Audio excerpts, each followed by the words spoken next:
کی بارگاہ بے کس پناہ میں جھوم جھوم کر بآواز بلند درود پاک پڑھ لیں۔ اللہم صلی علی سیدنا و شفیعنا و حبیبنا و نبینا و مولانا محمد وعلی آل سیدنا و مولانا محمد کما تحب و ترضى بأن تصلی علیہ صلاة و سلاما علیک سیدی یا رسول اللہ یا حبیب اللہ یا نبی اللہ۔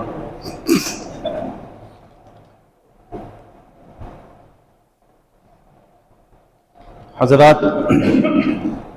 آئیے آیہ مبارکہ پر روشنی ڈالنے سے قبل میں اپنی گفتگو کا آغاز بارگاہ رسالت صلی اللہ تعالیٰ علیہ وسلم میں چند اشعار سے کرنے جا رہا ہوں۔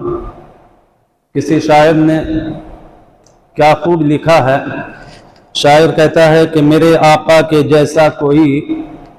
چاند ٹکڑوں میں کر جائے گا، میرے آقا کے جیسا کوئی چاند ٹکڑوں میں کر جائے گا،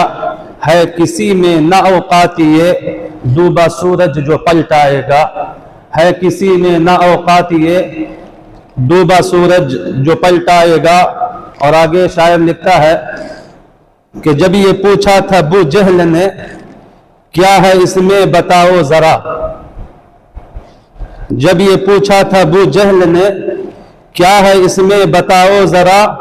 بند مٹھی میں کنکر کو بھی کلمہ کون پڑھائے گا، بند مٹھی میں کنکر کو بھی کلمہ کون پڑھائے گا۔ اور جا کے سدرہ پہ جبریل بھی رک گئے اور کہنے لگے، جا کے سدرہ پہ جبریل بھی رک گئے اور کہنے لگے، اس سے آگے اگر میں بڑھا دونوں پر میرا جل جائے گا، اس سے آگے اگر میں بڑھا دونوں پر میرا جل جائے گا۔ اور امتی کے لیے رات بھر اشک اپنا بہائیں نبی، امتی کے لیے رات بھر اشک اپنا بہائیں نبی، حشر میں آپ کے نام پر کھوٹا سکہ بھی چل جائے گا، حشر میں آپ کے نام پر کھوٹا سکہ بھی چل جائے گا، میرے آقا کے جیسا کوئی چاند ٹکڑوں میں کر جائے گا، ہے کسی میں نہ اوقات یہ ڈوبا سورج جو پلٹائے گا۔ پھر ایک بار درود پاک پڑھ لیجیے۔ اللہم صلی علی سیدنا و شفیعنا و حبیبنا و نبینا و مولانا محمد وعلی آل سیدنا و مولانا محمد کما تحب و ترضى بأن تصلی علیہ صلاة و سلاما علیک سیدی یا رسول اللہ یا حبیب اللہ یا نبی اللہ۔ محترم سامعین،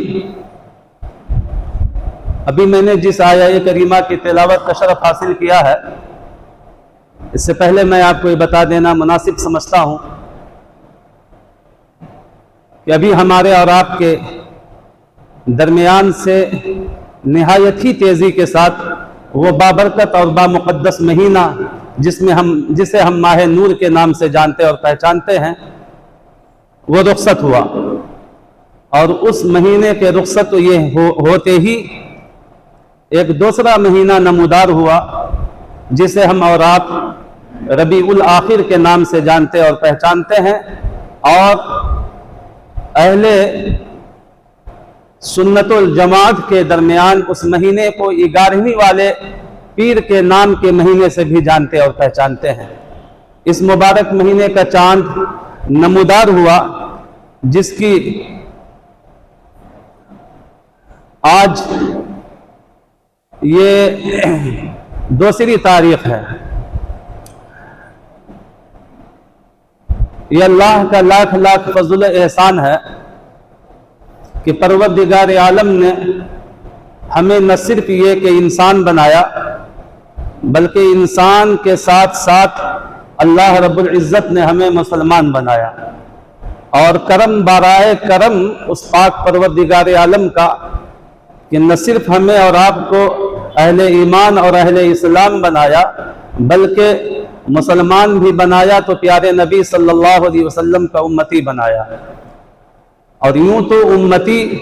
نبی کون و مکان صلی اللہ تعالیٰ علیہ وسلم کی ساری کائنات ہے۔ یہ واحد نبی ہے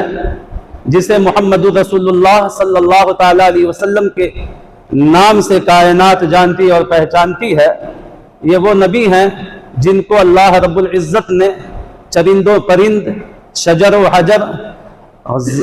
غرض کے اللہ رب العزت نے ساری چیزوں کا نبی بنا کر کے مبعوث فرمایا۔ لیکن اللہ کا احسان ہے کہ اس نے ہمیں اور کسی مخلوق میں رہتا ہوا امتی نہ بنایا، بلکہ ہم سب کو جو ہے اولاد بنی آدم میں جو ہے پیدا فرما کر کے ہم سب کو رسول اللہ صلی اللہ علیہ وسلم کا ایماندار امتی بنایا۔ آج ہم اسی نبی صلی اللہ تعالیٰ علیہ وسلم کا کلمہ پڑھنے والے ہیں، اور انہی کے صدقے سے اللہ رب العزت ہم سب کو اپنے منزل مقصود تک لے جائے گا، الغرض کہ اسی نبی کون و مکان صلی اللہ علیہ وسلم کی شفاعت کے صدقے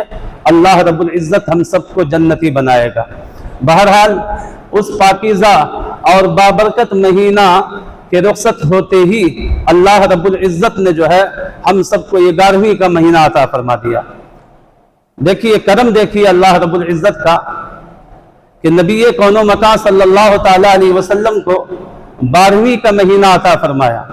اور اسی نبی کی آل اور اولاد کو، جسے ہم اور آپ غوث اعظم کے نام سے جانتے ہیں، جسے دنیا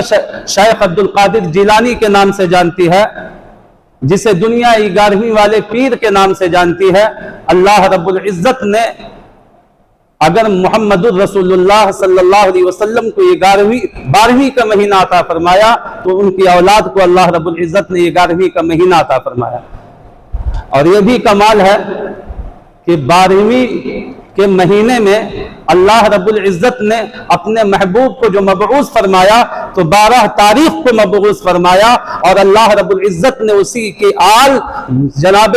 شیخ عبد القادر جیلانی کو مبعوث فرمایا تو اسی مہینے کی 11ویں تاریخ کو پیدا فرمایا۔ یوں تو آپ سنتے آتے ہیں، آپ نے بارہا علماء کرام کے زبان سنا ہوگا کہ ہر نبی جو ہے ہر ولی جو ہے کسی نہ کسی نبی کا پرتو ہوتا ہے، کسی نہ کسی نبی کی صفت جو ہے ہر نبی کے اندر جو ہے جھلکتی ہوئی معلوم ہوتی ہے۔ اگر آپ تمام اولیاء کرام کی زندگی کو اگر آپ پڑھیں گے تو ہر نبی میں، ہر ولی میں جو ہے کسی نہ کسی نبی کی جھلک آپ کو نظر آئے گی۔ ایک عورت نے سرکار مخدوم سمنہ سے پوچھا تھا کہ حضور، اللہ رب العزت نے ہر ولی کو جو ہے کسی نہ کسی نبی کا پرتو بنایا ہے، تو اے مخدوم سمنہ آپ کو اللہ نے کس نبی کا پرتو بنایا ہے؟ تو حضرت مخدوم سمنہ نے ارشاد فرمایا تھا کہ اللہ نے ہمیں حضرت عیسیٰ علیہ السلام کا جھلک دے کر کے بھیجا ہے، ان کی صفت سے اللہ رب العزت نے جو ہے ہمیں جو ہے متصف فرمایا ہے، اور جو حضرت عیسیٰ سے معجزات ظاہر ہوتے تھے اللہ رب العزت نے ہمیں وہ مرتبہ عطا فرمایا ہے کہ ہم سے جو ہے وہ معجزہ کرامت کی شکل میں اللہ رب العزت ہمیں جو ہے عطا فرمایا ہے۔ اور دیکھیے حضرت عیسیٰ علیہ السلام کی 3 معجزات قرآن پاک میں کھلے لفظوں میں بیان ہے۔ حضرت عیسیٰ علیہ السلام فرماتے ہیں، تیسرا پارہ ہے، حضرت عیسیٰ فرماتے ہیں وَأُبْرِئُ الْأَكْمَحَ وَالْأَبْرَصَ وَأُحْيِي الْمَوْتَى بِإِذْنِ اللَّهِ۔ حضرت عیسیٰ فرماتے ہیں کہ اللہ رب العزت نے جو ہے ہمیں وہ منصب اور مرتبہ عطا فرمایا ہے، میں نبوت کے اس منصب و مرتبے پر فائز ہوں کہ میں اللہ تبارک و تعالیٰ کی عطا سے ابرئ الاکمہ، میں نابیناؤں کو بینائی عطا کر دیتا ہوں، والابرص اور کوڑ والوں کو میں شفا عطا کر دیتا ہوں، واحیی الموتى باذن اللہ اور اللہ کے حکم سے میں مردہ کو زندہ کر دیتا ہوں۔ یہ حضرت عیسیٰ علیہ السلام کا یہ معجزہ عظیم معجزہ تھا، جن 3 معجزے کا ذکر اللہ رب العزت نے قرآن میں فرمایا ہے۔ اور حضرت مخدوم سمنہ فرماتے ہیں کہ انہی کا پرتو اللہ رب العزت نے مجھے عطا فرمایا ہے۔ کیا مطلب؟ اگر یہ تمام چیزیں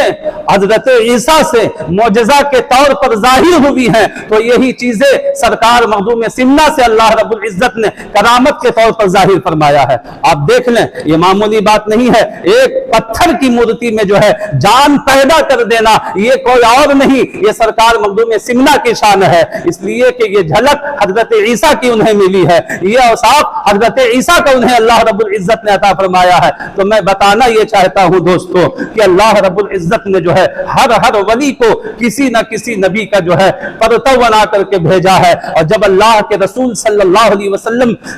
کہ مقدس آل سرکار غوث اعظم کی جب زندگی کو پڑھتے ہیں اور جب آپ کی زندگی کو پڑھ کر معلوم ہوتا ہے تو اللہ تبارک و تعالیٰ نے اگر حضرت محمد الرسول اللہ صلی اللہ علیہ وسلم کا جو ہے نائب مطلق اگر کسی کو بنایا ہے، اگر اللہ کے رسول کا جھلک اور آپ کے اوصاف سے متصف اگر کسی کو فرمایا ہے تو اللہ رب العزت نے سرکار شیخ عبد القادر جیلانی رضی اللہ تعالی عنہ کو عطا فرمایا ہے۔ کیا مطلب؟ جو معجزات جو ہے اللہ کے رسول صلی اللہ علیہ وسلم سے ظاہر ہوئے ہیں، اللہ کے عطا سے سرکار غوث اعظم سے وہی چیزیں جو ہے کرامت کی شکل میں جو ہے وہ حضرت غوث اعظم سے صادر ہوئی ہیں۔ آپ دیکھیے اللہ کے رسول صلی اللہ علیہ وسلم کے معجزات کو آپ دیکھیں کس طریقے سے جو ہے راویان کے ساتھ جو ہے ہم تک پہنچے ہیں۔ سرکار غوث اعظم کی کرامتوں کو بھی اگر آپ دیکھیں گے تو اسی طریقے سے سرکار غوث اعظم کی کرامتیں بھی جو ہے ثقہ راویوں کے ساتھ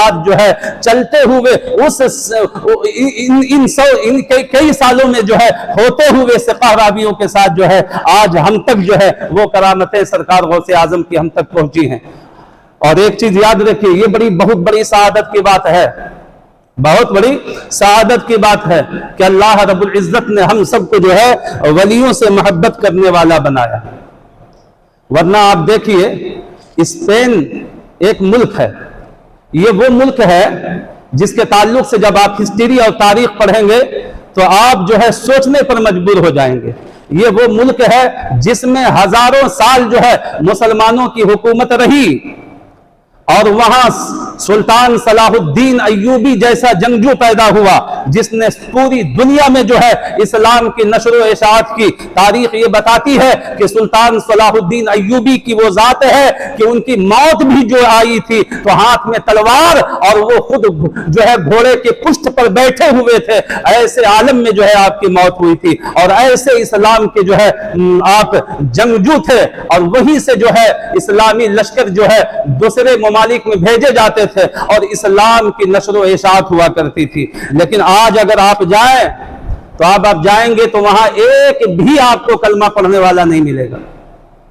ایک بھی کلمہ پڑھنے والا نہیں ملے گا۔ بہت حیرت کی بات ہوئی ہے۔ علامہ اقبال ایک مرتبہ جو ہے چند ساتھیوں کے ہمراہ جب جو ہے ملک اسپین میں گئے اور جانے کے بعد وہاں کی ایک بہت بڑی مسجد ہے، بہت بڑی مسجد ہے، جب آپ اس کے جو ہے زیارت کے لیے اندر تشریف لے گئے تو بڑی عجیب سا انہیں لگا کہ اتنی عالی شان مسجد، اتنی بڑی مسجد، اور یہاں ایک بھی اللہ کا بندہ جو ہے اس کی بارگاہ میں سجدہ کرنے والا نہیں ہے۔ جہاں ہزاروں ہزار سال جو ہے مسلمانوں کی حکومت رہی ہو، اب وہاں ایک بھی اللہ تبارک و تعالیٰ کا ماننے والا نہ ہو، یہ کتنی عجیب سی بات ہے۔ تو جب علامہ اقبال سے ان کے ساتھیوں نے پوچھا کہ حضور بڑی تعجب کی بات ہے کہ وہ ملک جہاں سے اسلام کی نشر و اشاعت ہوئی ہو، جہاں سے اسلامی لشکریں بھیجے جاتے ہوں، جہاں سلطان صلاح الدین ایوبی جیسا جنگجو ہو، اور جہاں جو ہے پورے ملک میں اللہ رب العزت کے توحید کا ڈنکا بجانے والا ہو، آج وہ سمے ہے اور وہ وقت ہے کہ آج ایک بھی اللہ کا نام لینے والا نہیں ہے۔ آخر حضور یہ بات کیا ہے؟ علامہ اقبال نے ایک تاریخی جملہ دیا تھا، اور کیا تھا؟ ہمیں تو کچھ سمجھ میں نہیں آتا، صرف ایک بات سمجھ میں آتی ہے، وہ یہ کہ یہاں جو اللہ تبارک و تعالیٰ کی وحدانیت کا نام لینے والا نہیں ہے، وہ صرف اس وجہ سے کہ وہ سرزمین ہے جہاں کوئی بھی اللہ کا ولی یہاں مدفون نہیں ہے۔ اور تم تاریخ کی کتابیں اٹھا کر دیکھ لو، اپنا مشاہدہ کر لو، جس ملک میں اللہ کا محبوب آرام فرما ہے وہاں ہر حال میں اللہ کی وحدانیت کا ڈنکا بجانے والا بھی موجود ہے، اور قیامت تک وہ موجود رہے گا۔ ہم اسی سے اندازہ لگا سکتے ہیں کہ اللہ کے ولیوں کی شان کیا ہوتی ہے۔ اللہ کا ولی وہ ہوتا ہے کہ جس جگہ ہوتا ہے وہ لوگوں کے نظام کے مطابق اپنی زندگی نہیں گزارتا، بلکہ اللہ کا محبوب بندہ وہ ہوتا ہے نظام چاہے جیسا ہو لیکن وہ اپنا نظام جو چلاتا ہے وہ اسی کے مطابق چلاتا ہے جو اللہ نظام دے کر کے انہیں بھیجا کرتا ہے۔ آپ دیکھ لیجئے آج ہمارے جو ہے اگر سر پر اگر ایک ریوالور رکھ دیا جائے تو ہم تھوڑی دیر کے لیے جو ہے ہم اپنے ایمان کو بھی بھول جائیں گے اور یہ کہتے ہوئے نظر آئیں گے صاحب میں تو مسلمان ہی نہیں ہوں. اور ہمارے فقہا اور علماء اس چیز کو بیان بھی کرتے ہیں کہ اگر ضرورت آن پڑے اور جان جانے کا اندیشہ ہو تو آپ اس وقت تھوڑی دیر کے لیے اپنا پاسا پلٹ سکتے ہیں. تو یہ علماء کی بات ہے. میں یہی بتانا چاہتا ہوں دوستو، اللہ کی قسم میری بات اللہ آپ کے ذہن میں اتار دے. میں اسی لیے کہنا چاہتا ہوں کہ صرف علماء کو نہ دیکھیں بلکہ ان علماء کی صحبت اختیار کریں جن علماء کے رگوں اور دل و دماغ میں اولیاء اللہ کی محبت موجود ہو. جب تک ان اولیاء اللہ کے رگوں اور دل و دماغ میں اولیاء اللہ کی محبت نہیں ہے تو اس علماء سے جو ہے ایسے علماء کے تعلق سے قرآن و حدیث بھی یہ نہیں کہتی کہ آپ ان کی صحبت اختیار کیجئے. آپ دیکھیے، یہ میں نے آپ کے سامنے ایک بات رکھی کہ علماء کا یہ فتویٰ ہے کہ اگر صورت ایسی آ پڑے تو آپ تھوڑی دیر کے لیے پاسا پلٹ سکتے ہیں. لیکن آپ سرکار غریب نواز سے پوچھئے کہ حضور آپ بھی تو ہندوستان کی سرزمین پر تشریف لائے تھے، آپ جب آئے تھے تو کیسا ماحول تھا؟ آپ بتائیے تو صحیح. تو آپ یہ کہیں گے کہ ارے انسان تو پیچھے پڑا ہی پڑا،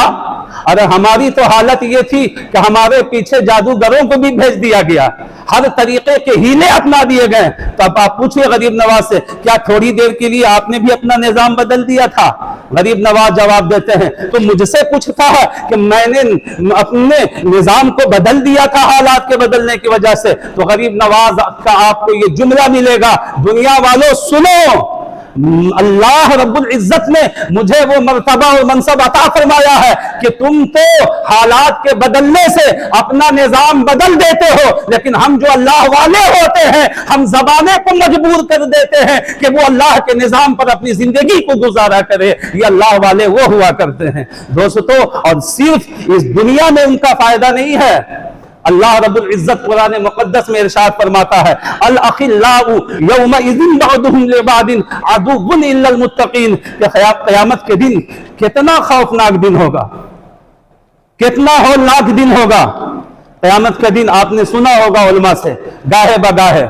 جو لوگ پڑھے ہوئے ہیں انہوں نے قیامت کے منظر کو پڑھا ہوگا. یہ معمولی بات نہیں ہے کیا جو ہے یہ سورج سوا نیزے پر ہوگا اور پسینہ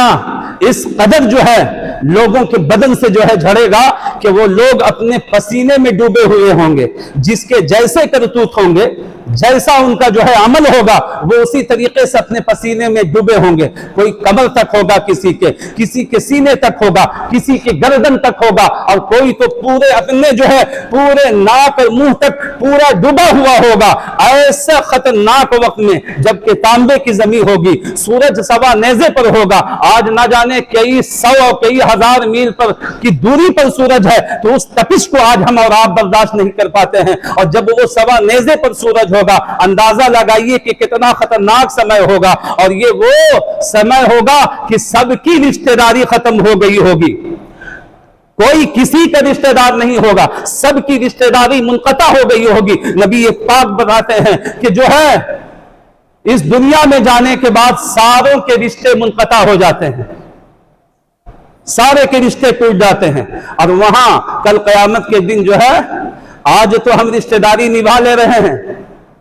یہ میرا بھائی ہے، یہ میرا بھتیجا ہے، یہ میرا چچا ہے، تو ہم رشتہ داری کی بنیاد پر بہت ساری چیزیں جو ہیں اسلامیات کے بھی ہم چھوڑتے ہوئے نظر آتے ہیں. لیکن کل قیامت کے دن جو ہے سارے رشتے منقطع ہو جائیں گے. اس وقت کیا عالم ہوگا آپ جو ہے خود اندازہ لگا سکتے ہیں. کوئی کسی کا نہ ہوگا، بیٹا باپ کے پاس تڑپتا ہوا جائے گا، وہ باپ جو اس دنیا میں اپنے بیٹا کی ذرا سی تکلیف کو برداشت نہیں کر پاتا تھا، بلکہ جو ہے اس تکلیف کی بنیاد پر جو ہے اس سے لڑنے کے لیے تیار ہو جاتا تھا، جو اس کی اولاد کو نقصان پہنچانے کی کوشش کرتا تھا. وہ ماں جو اپنے بچوں کو جو ہے 9 مہینہ پیٹ میں رکھ کر کے جو ہے نہ جانے جانے کیسی کیسی تکالیف سے گزر کر کے جو ہے وہ جنم دیتی ہے، اس وقت میں جو ہے وہ ماں بھی اپنے اولاد اور اپنے بیٹے اور بیٹیوں کو دھتکارتی ہوئی نظر آئے گی۔ ہر رشتہ دار جو ہے اپنے رشتہ داروں کو بھولا ہوا ہوگا، ہر کوئی اپنی مدد کے لیے جب جائے گا تو اس وقت کوئی کسی کے کام نہیں آئے گا،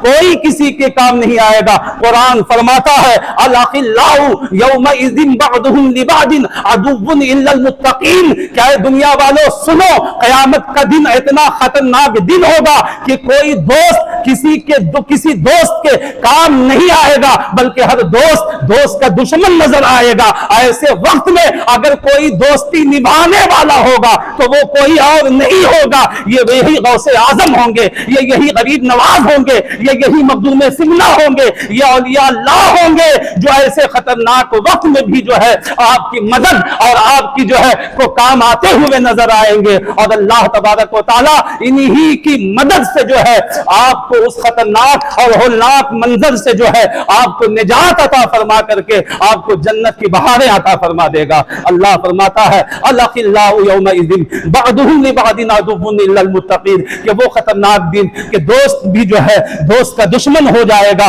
ایسے وقت میں اگر کوئی کام آنے والا ہے تو یہ اللہ کے محبوب بندے ہی ہیں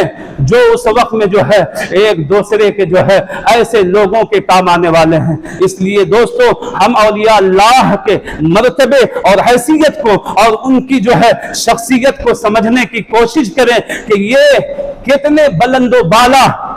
ہستی والی شخصیتیں ہیں۔ یہ ہمیں آج یہ سمجھ میں نہیں آ رہا ہے۔ آج ہم جو ہے تھوڑے سے دنیا کی وجہ سے جو ہے ہم نہ جانے کیسے کیسے جو ہے شخصیتوں پر جو ہے ہم انگلی اٹھاتے ہوئے نظر آتے ہیں، لیکن یاد رکھیے کہ آج تو آپ کو چاہے کوئی بھی کام آ جائے، لیکن وہاں جو ہے کل قیامت کے دن جو ہے یہ سارے آپ کو دھتکارتے ہوئے نظر آئیں گے۔ اگر کوئی کام آنے والا اگر ہوگا تو وہ اللہ کا مقدس اور محبوب بندہ ہوگا، جسے ہم سرکار غوث اعظم کے نام سے جانتے ہیں، جنہیں محبوب الہی کے نام سے جانتے ہیں، جنہیں قطب الدین بختیار کاکی نام سے جانتے ہیں، جسے فرید الدین گنج شکر کے نام سے جانتے ہیں۔ اور آپ دیکھیں اللہ تبارک و تعالی اسے کبھی اپنا محبوب بندہ نہیں بناتا جسے جاہل رکھتا ہے۔ کسی کو بھی اللہ اپنا محبوب بندہ بناتا ہی نہیں بناتا جسے اسے جاہل رکھنا ہوتا ہے، بلکہ اپنا محبوب بندہ اللہ اسے ہی بناتا ہے جو عالم ہوا کرتا ہے۔ اسی لیے نا یہ وقت تو کافی ہو گیا، ورنہ میں آپ کو بتاتا کہ یہ اللہ والے کس شان اور کس مرتبے والے ہوتے ہیں۔ تو اللہ تبارک و تعالی اسے ہی اپنا محبوب بندہ بناتا ہے جس کو اللہ تبارک و تعالی عالم بنا دیتا ہے، وہی اللہ کا محبوب اور گزیدہ بندہ ہوتا ہے۔ اچھا، ہم لوگوں کی شان یہ ہے، ہم جیسے مولویوں کی، کہ آپ اشتہار چھپوائیے، ہے نا، جلسے جلوس ہوتے ہیں، اشتہار چھپتے ہیں، میرا نام دیجئے آپ،